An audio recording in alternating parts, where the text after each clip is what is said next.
Hello students, how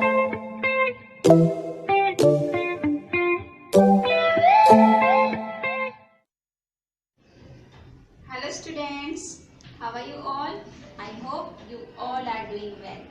last time हमने अपना स्थान स्वयं बनाया चैप्टर कंप्लीट किया था। आप सभी ने उसके नोट्स लिख लिए होंगे। आज हम उस चैप्टर की टेक्स्ट बुक एक्सरसाइज सॉल्व करेंगे। तो चलिए शुरू करते हैं।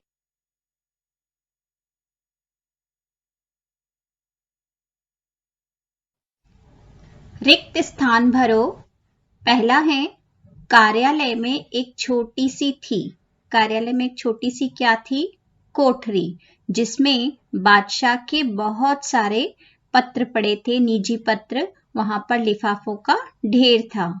दूसरा है चुगलखोरों ने बादशाह से युवक की क्या की थी? चुगलखोरों ने शिकायत।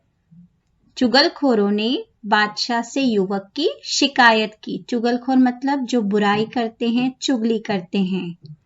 तीसरा है ने अपनी जेब से एक पैसा फेंककर वित्त मंत्री को दिया। किसने अपनी जेब से एक पैसा फेंककर वित्त मंत्री को दिया था? बादशाह ने। बादशाह ने कहा कि एक पैसा ले लो और हिसाब को सही कर लो, लेकिन वित्त मंत्री ने, उस युवक ने ऐसा नहीं किया।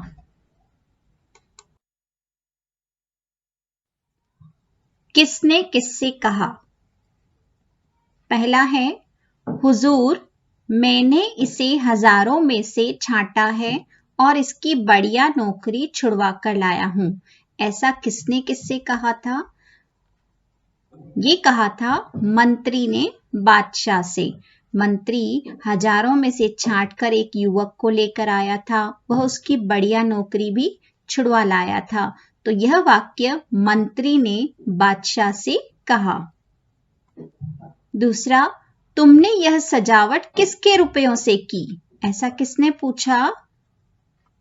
बादशाह ने युवक से पूछा। जब युवक ने पूरी कार्यालय को बदल दिया, वहां पर सजावट के बहुत सारे सामान ले आया, बढ़िया सा फर्नीचर ले आया और बाकी के रुपए उसने सरकारी खजाने में जमा कर दिए। तो यह वाक्य किसने पूछा था कि तुमने यह सजावट किसके रुपयों से की है? बादशाह ने युवक से। बच्चों, आपको इस तरह के प्रश्न किसने किससे कहा, यह समझने के लिए आपको चैप्टर की रीडिंग करनी पड़ेगी।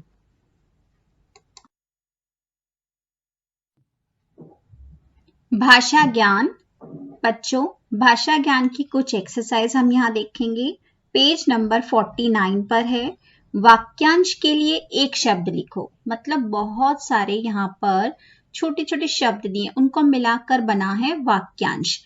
वाक्यांश जो है वाक्य का एक अंश होता है। उसके लिए हमें एक शब्द लिखना है। जैसे सरकारी आय व्यय की देखरेख करने वाला। जो सरकारी आय व्यय की देखरेख करता है उसे क्या कहते हैं? वित्त मंत्री। तो अगला है किए हुए उपकार को मानने वाला। जो किसी के उपकार को मान लेता है उसे कहते हैं कृतज्ञ। वह उसके प्रति आभार व्यक्त करता है, कृतज्ञ। अगला है खजाने की देखरेख करने वाला। यह चैप्टर में आया था। खजांची। जो खजाने की देखरेख करता है उसे हम क्या कह सकते हैं? खजांची। जिस पर विश्वास किया जा सके, जिस पर हम भरोसा कर सकें, उसे कहते हैं विश्वसनीय। तो यह पूरा एक वाक्यांश है, जिस पर विश्वास किया जा सके। इसके लिए हम एक शब्द में क्या लिख सकते हैं? विश्वसनीय। अगला है ईमानदारी से काम करने वाला। तो उसे हम क्या कहेंगे? ईमानदार। जो ईमानदारी से काम करता है वो है ईमानदार। वह युवक बहुत ईमानदार था।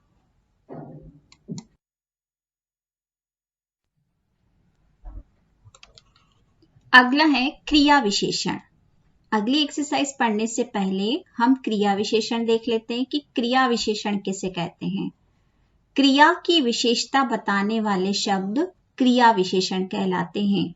हम क्रिया पढ़ चुके हैं। क्रिया मतलब एक्शन वर्ड, डूइंग वर्ड। अब क्रिया की विशेषता बताने वाले शब्दों को कहते हैं क्रिया विशेषण। जैसे कछुआ धीरे धीरे चलता है, तो चलता है वर्ड है क्रिया, और कैसे चलता है? धीरे धीरे। तो धीरे धीरे शब्द जो हुआ वह क्रिया विशेषण है। जो क्रिया की विशेषता बताएं वो क्रिया विशेषण।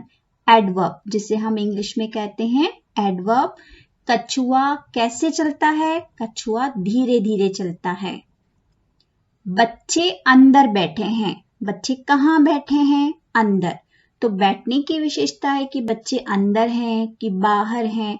तो ये शब्द धीरे धीरे, अंदर, भीतर, बाहर, ऐसे शब्दों को हम क्रिया विशेषण शब्द कहते हैं।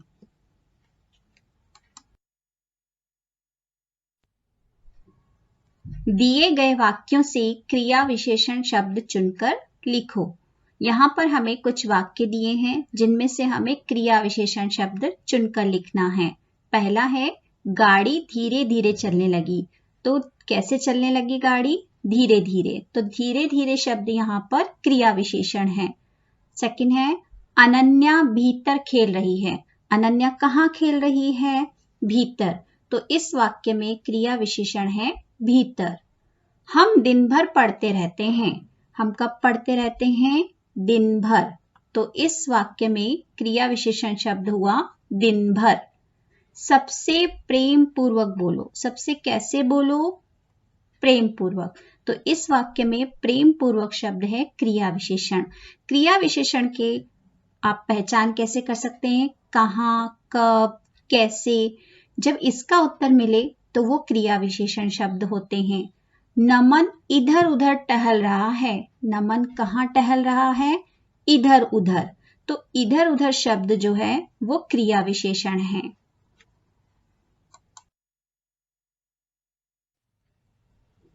तो बच्चों, आज के लिए आपका गृह कार्य है गुंजन हिंदी पाठमाला का पेज नंबर 48, 49 और 50 की जो टेक्स्ट बुक एक्सरसाइज है वो आपको कंप्लीट करनी है।